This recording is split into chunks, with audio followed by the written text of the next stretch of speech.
last update on the build before I move on to a new one. So it's after the nerf now, and the nerf was very slight. It was just 25% removed from electrocution buildup, which honestly I don't really tell a difference while mapping.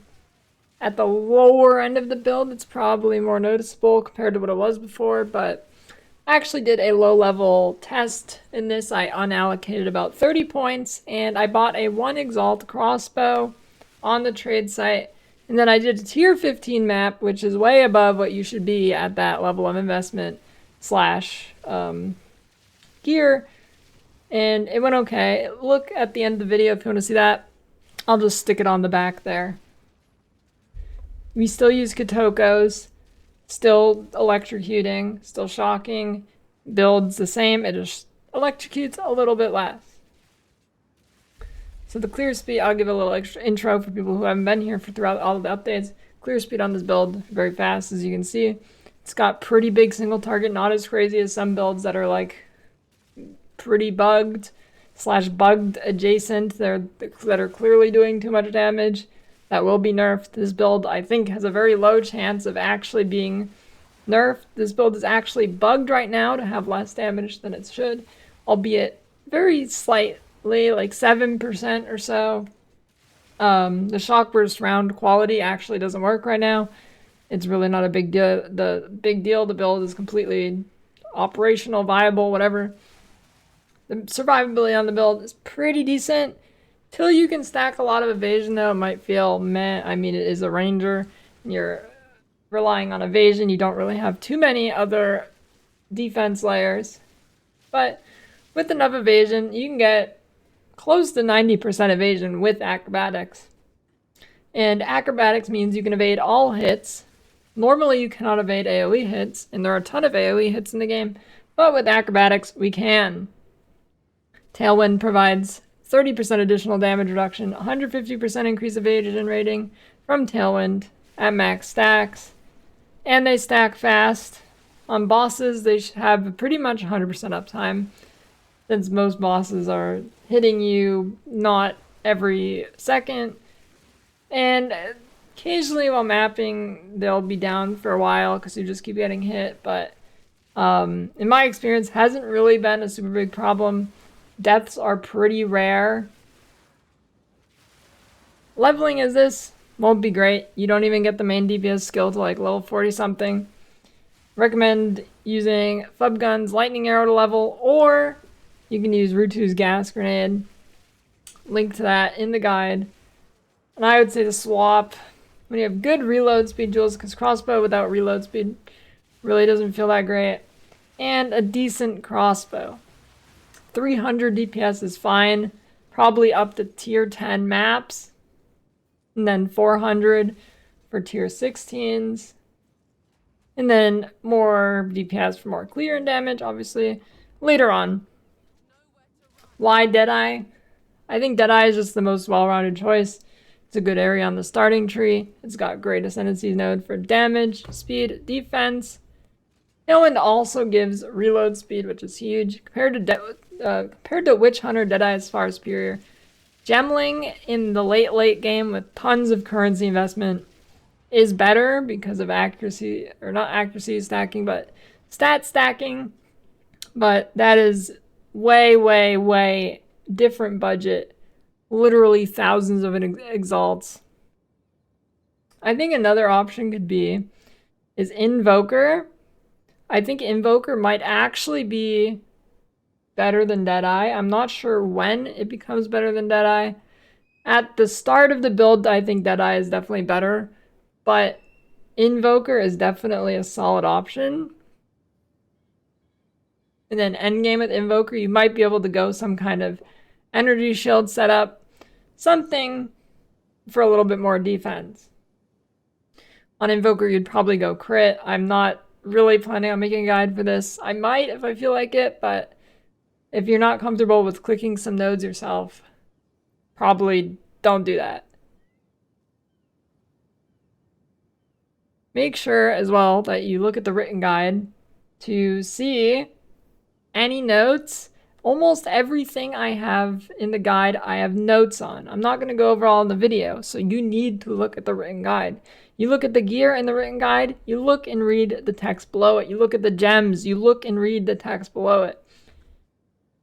If you come and ask me a question that is in the guide, I'm going to ignore you, or I'm going to press a button that points at some text to go look at the guide. Like this.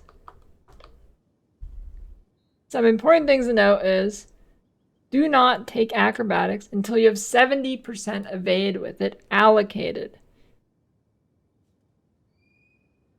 And then there is a sort of big update.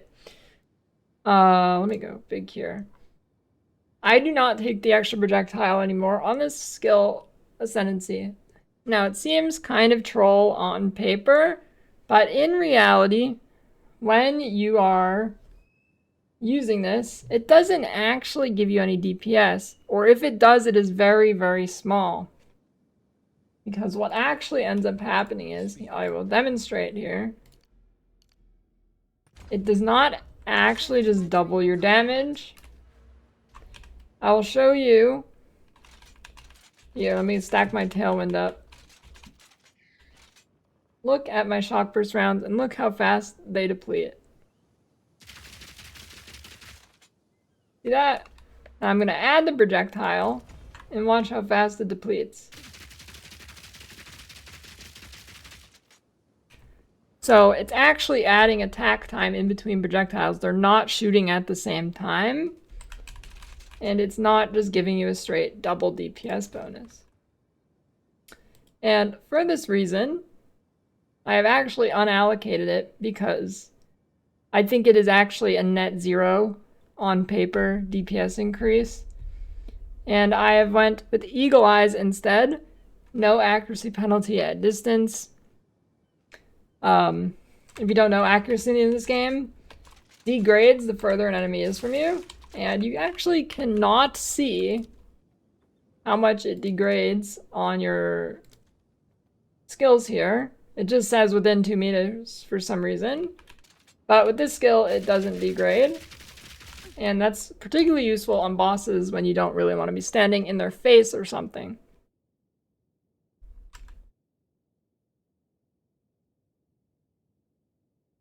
The ascendancy order.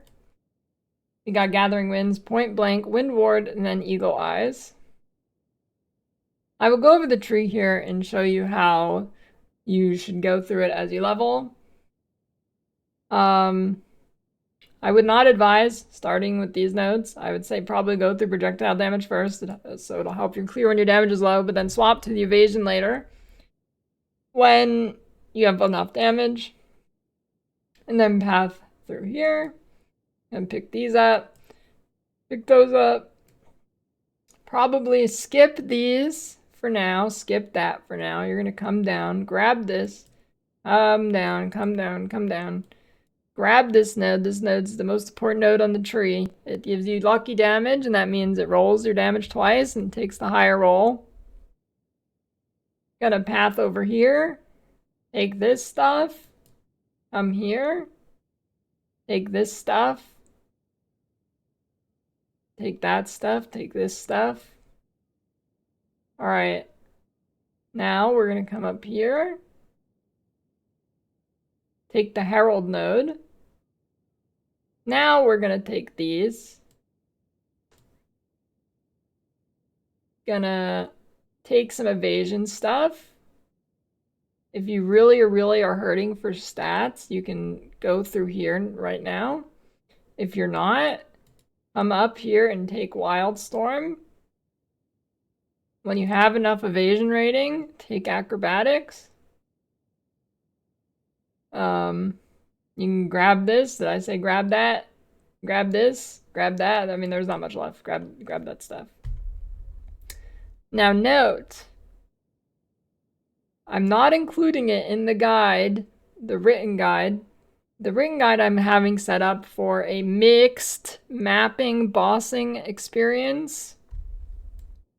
So I'm not going to include this, which is kind of advanced, and honestly, it's pretty confusing. I get confused with it, with weapon swapping. sets. So you have the 2 sets, right? Weapon set 1 and weapon set 2. You should, on bosses, use weapon set 2 to set skills on your mark, to buff your mark skills. This is not really necessary for mapping. That's why I'm not including it, and I'm assuming most people are going to map. If you do get to bosses, just click some mark nodes on your second set. Even if you don't do it, the build's fine. I wasn't doing it in the first video I released, I believe. I don't even know if I did it in the second one. It was only semi-recently I started doing that because I was like, hey, that's probably a good idea. So you can do that. If you're too confused, don't even worry about it. The build works fine without it. And then on your set 1, you're gonna have to put some of your regular damage nodes, like these ones, on it to actually enable the space to get the mark nodes as well. Because if you don't, it will be like flip-flopped. So if you don't put it on a set, it just takes up a regular point, right? But if you put it on a set, then it lets you put a point on the other set that's an equivalent. But if you just use it as a general skill point, it will not let you put that point on the set, right?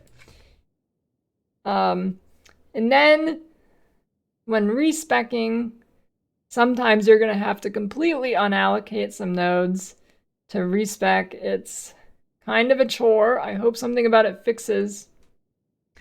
When you're looking in here, this number should just be how many you can actually put.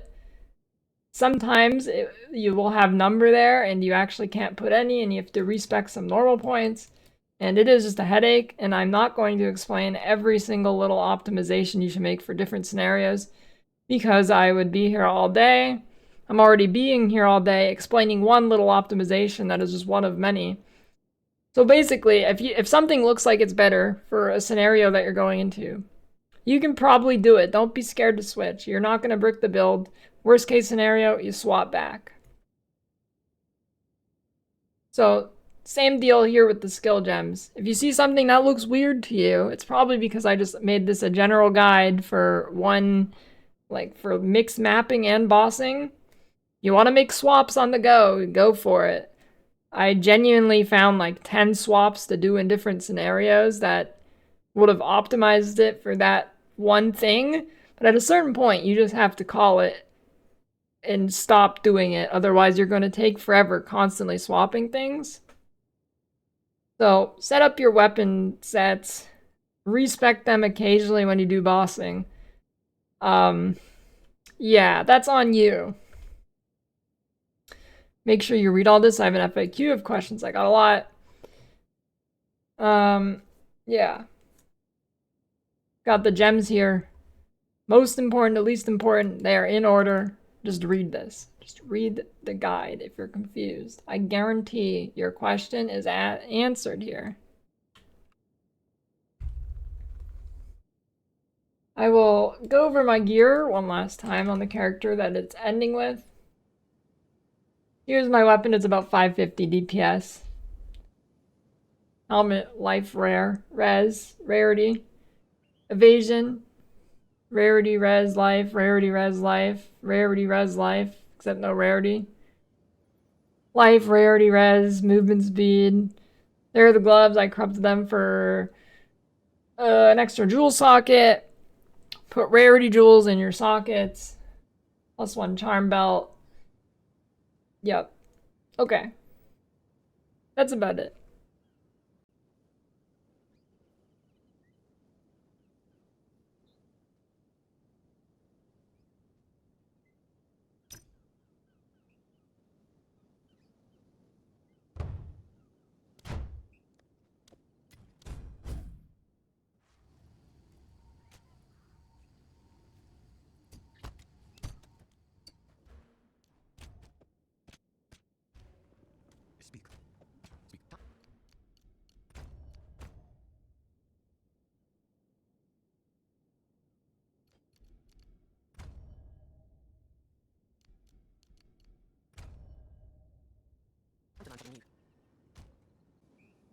Alright, skill gems. Shockburst rounds is the main DPS skill. Link it with martial tempo, conk effect, lightning infusion, fresh clip, and heft. These are all in the order of the most important to the least important. So fresh clip, I'll go over the two little weird ones here. Fresh clip, 1% more damage for each bolt reloaded by that skill in the past 6 seconds. So for example, if you have 20 bullets in the clip, which I think is around level 19 or 20 skill gem, every time you reload, you get 20% more damage. This buff stacks. If you can reload 10 times in 6 seconds, that is 200% more damage. Now this is not realistic. It is especially not realistic on bosses, but I think it is still probably close to the best, if not the best support gem. If you end up not being able to shoot very much on bosses, if you're bad at timing your DPS windows, I recommend just using like primal armament or something. Heft. Now, at first glance, it looks like this won't work because they changed conversions in PoE 2. So whenever you convert damage, like this goes from fizz to lightning damage. They said if you scale fizz, it will not scale the lightning damage, but heft actually does because it's a little bit different. It's not a straight up % more increase. It is a 30% more maximum to physical damage. So it takes your top end of your roll on your hit. Let's say you do 1 to 100 physical damage. It's going to take only the top end and raise it by 30%. So it'll be 1 to 130 now. The reason I think this works is because it's not a simple % increase. I don't know if it's intended or not, but it works. I've done the math, and it is slightly better than a 25% more damage skill gem like LE Focus, so it is good. Galvanic Shards. Our main clearing skill, you're going to link with Fork. Martial Tempo. Now you're going to say, how do you have Martial Tempo twice? To that I say, please read below here. Basically, just swap it with something in your Shockburst rounds while mapping. It's not a big deal. Doesn't even really matter which one you choose. Just swap one. Well, don't swap it with Conk, but just swap it. Something. Lightning Infusion, sure. Swap it. And then Conduction for more chance to shock. Primal Armament, more weapon elemental damage. And Close Combat, more attack damage. Then we got Emergency Reload with Premeditation, Ingenuity, Persistence. Now note, I made a video a couple days ago about using multiple emergency reloads or whatever cooldown skill. That has been nerfed today. Wind Dancer, Defensive Aura. We get max stages, and then every max stage it gives more evasion per stage. And then when you're hit by a melee attack, it will consume all those stages and it will push the enemies back. With quality, it can go to 4 charges. We link Cannibalism, Precision, and Herbalism. Cannibalism gives us a ton of life regen while mapping. Well, it restores 4% of life on kill, killing a lot of monsters. A lot of life regen. Precision, accuracy, Herbalism, more life from our life flask. Here we have Herald of Thunder, magnified effect, innervate, and actually I am going to put blind on this.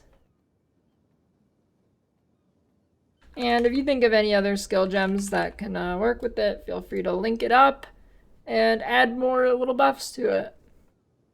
Stormcaller Arrow. So this is on bosses.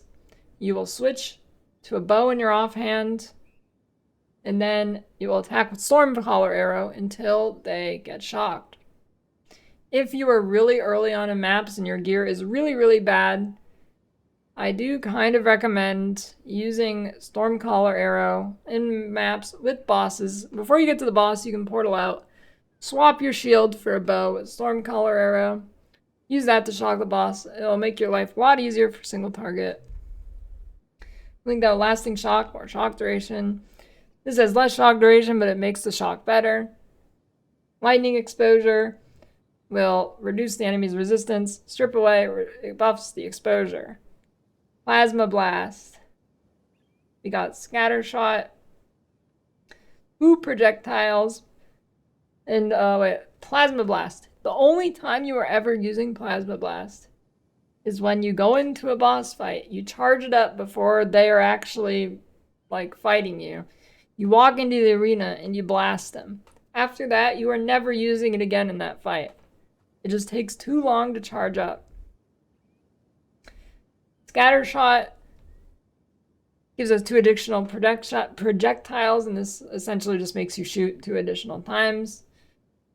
We got hourglass, 40% more damage, 10%, 10 seconds to cooldown, but that doesn't matter because you're only using it once. Overcharge, and then lasting shock. So basically, well, normal mapping, I said to use Stormcaller in early maps, but once you are all set on that, or whatever, whenever you feel like it, really feel free. Like, experimenting is good in this game. It's not gonna brick your build. Really, you should try it. So in maps, you're gonna be shield charging, which means you're gonna have a shield charge. And eventually, you're gonna have enough damage that you're not gonna need to use the bow in just regular maps. So you'll open with Plasma Blast, if you want to. Or you could just Galvanic Shards. Or you could use Stormcaller. Really, there's a lot of player agency here. Then Shield Charge.